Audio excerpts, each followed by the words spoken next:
নমস্কাৰ, আপোনালোকে চাই আছে আসাম ক্ৰিকেট ইউটিউব চেনেল। কালি হৈ যোৱা খেলখনত অষ্ট্ৰেলিয়াক হৰুৱাই জিম্বাবুৱে 10 বছৰৰ মূৰত অষ্ট্ৰেলিয়াক হৰুৱাই বিশ্বকাপৰ নাম্বাৰ 2 নম্বৰ টীমক হৰুৱাই এটা আচলতে ৰেকৰ্ড ভাঙিবলৈ সক্ষম হৈছে। প্ৰথমতে জিম্বাবুৱে বেট ধৰি 169 ৰানৰ এটা টাৰ্গেট বৃহতো নাই, ইমান কম টাৰ্গেট বান্ধি দিয়ে।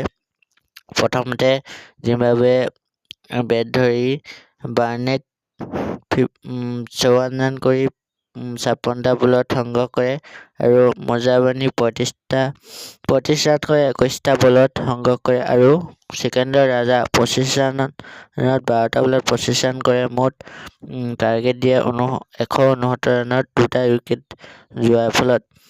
আৰু উইকেটৰ কথা ক'বলৈ গ'লে অষ্ট্ৰেলিয়াৰ মাৰ্কুছ ষ্টইনিছে এটা আৰু কেমেৰুন গ্ৰীনে এটাকৈ উইকেট দখল কৰে।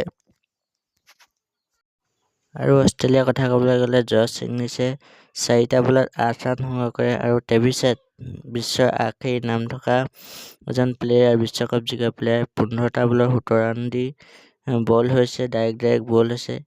3 নম্বৰত কেমেৰুন গ্ৰীন ইমান IPL-ত ভাল কৰিব বুলি ভাবি ইমান টকাত কিনিও 0 ৰানত আউট হৈছে।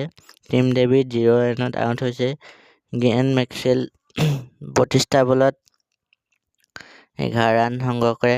মেথিউ ছ 44টা বলত 65 ৰান কৰে। ৰেঞ্চো 65 ৰান সংগ্ৰহ কৰে। মাৰ্কুছ ষ্টইনিছ 6 ৰান আৰু বেন মেথিউছ 6 ৰান। নেথন এলিছে 7 ৰান আৰু এডাম জেম্পাই 2 ৰান আৰু কুৰমানে 0 ৰানত আউট হয়। সেই গতিকে সকলো টিমকে সৰু বুলি ভাবিব নালাগে। ক্ৰিকেট বিশ্বত হৈ যায় সকলো খেলিমেলি, চবফালে খেলিমেলি হৈ যায়। 10 বছৰ মূৰত আজি কালি জিম্বাবুৱে অষ্ট্ৰেলিয়াক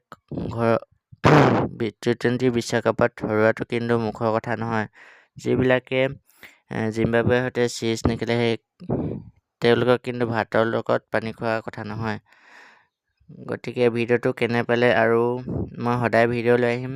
আৰু আহি আছে ৰিয়ান পৰাগৰ বহুতো ভিডিঅ' আহিছে, আপোনালোকে যদি ভাল পালে শ্বেয়াৰ ছাবস্ক্ৰাইব কৰি দিব। আৰু মই নতুন যিহেতু অলপ কিবাকিবি ভুলো হৈ যাব পাৰে, মাতটো অলপ লাগি হৈছে, কথাবোৰ স্পীড ক'বলগীয়া হৈছে, তো লাহে লাহে আহি যাব। আপোনালোকে মোৰ চেনেলটো ছাবস্ক্ৰাইব কৰি দিব আৰু শ্বেয়াৰ কৰি দিব, সকলোৱে যাতে মোৰ চেনেলটো পায় আৰু হাইপ দি দিব। হাইপটো বহুত আজিকালি ইম্পৰ্টেণ্ট হৈছে।